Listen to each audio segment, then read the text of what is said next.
ॐ गजाननाय नमः। ॐ गणाध्यक्षाय नमः। ॐ विघ्नराजाय नमः।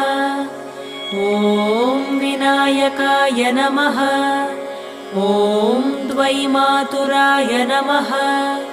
ॐ सुमुखाय नमः। ॐ प्रमुखाय नमः।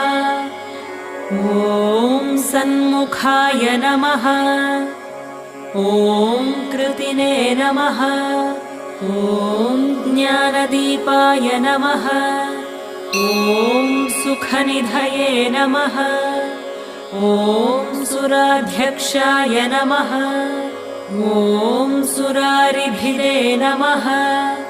ॐ महागणपतये नमः। ॐ मान्य